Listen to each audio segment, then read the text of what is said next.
Okay, as you saw from the last quiz and video, scatterplots. This should say interpret scatterplots, not graphs. Scatterplots are very similar to the graphs that we did in the first unit, although they don't have to follow such a linear pattern. They don't all have to be in the same line. We can still take data and graph it on the same coordinate plane, but not necessarily have it lining up perfectly linear in a nice straight line. When this happens, we have to talk about how the data is related. Um, is it related positively? As one value goes up, the other value goes up. Or is it related negatively? As one value increases, the other value decreases. Um, and the way that we can talk about that is by talking about correlation.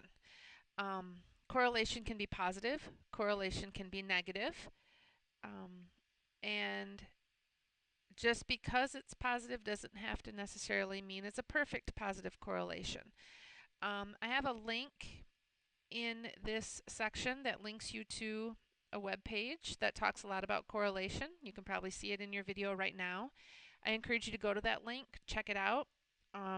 And the notes that I have on the video are basically coming right from that link. Sorry. Um, so you can take a look at these 7 different graphs. The first one shows that there's a perfect positive correlation. And if you look at these points, they are basically lying in the same straight line. If I wanted to, I could take and make a line of best fit that would go through as many of them as possible and hit almost all of them. If I could draw a straight line, it would be a lot easier. But yeah, we get a line of best fit that goes through as many of them as we possibly can. When data is related so closely like that, it is said to have a perfect positive correlation. Positive because as the x values increase along the x-axis, so do the y values. The y values go up also. That's causing this line to increase from left to right. Now that does not mean that the slope of the line is a positive 1. It just means that as the values of the variable along the x-axis increase, so do the values of the variable along the y-axis. The next example shows a positive correlation as well, because the values, or you can see in the scatter plot, the line, if I were to put a line of best fit through here, it rises from left to right and it increases. Now I'm not going to say that's the best fit line, but it's a line that goes through the data points. It increases from left to right, but not nearly as many of them lie on that same line as did in the first graph. So yes, it has a positive correlation, and it's pretty high because the data points in the scatter plot are pretty closely related. They're not all spread out. So they calculated this correlation coefficient to be about a 0.8. And if you go look at that website where this data is stored, you'll see an equation for calculating the correlation coefficient. I'm not going to have you calculate it. You're just going to have to interpret a correlation coefficient. So if you were to see a correlation coefficient of 0.8, you would know that that's a high positive correlation because it's a positive number, which means the data points would be really closely stuck together, but not perfectly stuck together in a straight line as if it were a 1. Okay, the next example still shows a positive correlation because if I tried to connect as many points of this as I could, my line would be increasing from left to right. But it's not hitting as many data points, and there's more data points that are kind of spread out above and below that line. So this still has a positive correlation, but it's not very high. It's not a very high positive number. Your correlation numbers can only be between positive 1 and negative 1. They can be anything in between there. The higher they are and closer to positive 1, the better the correlation. The lower that they are and closer to negative 1, there still is a very good correlation. It just means something different. We'll talk about that as we move across.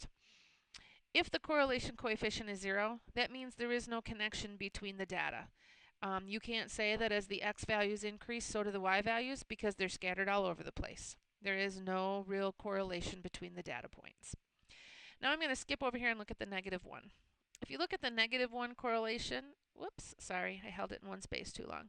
You can see that they pretty much do lie on the same straight line if Mrs. Fisher could draw a straight line. But the difference here is that as the x values increase, the y values decrease. That's why it has a negative correlation. It doesn't say anything about slope.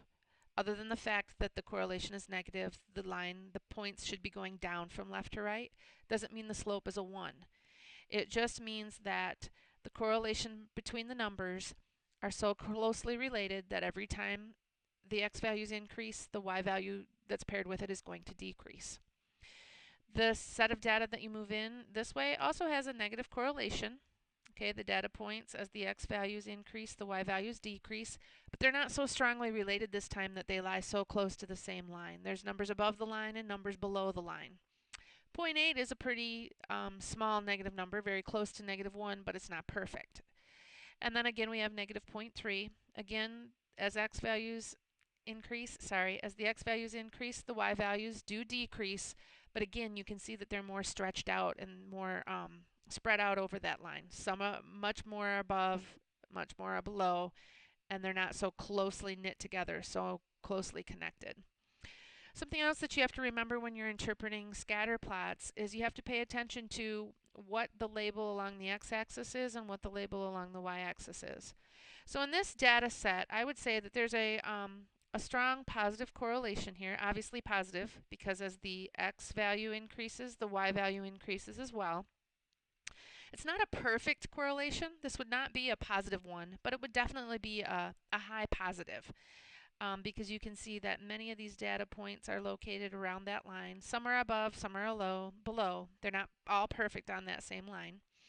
But what this graph is showing, as the number of members of the chess club increases, their profits that they bring in from fundraising also increases. So you could say that the more members in the chess club is going to increase the profit from their fundraising activities.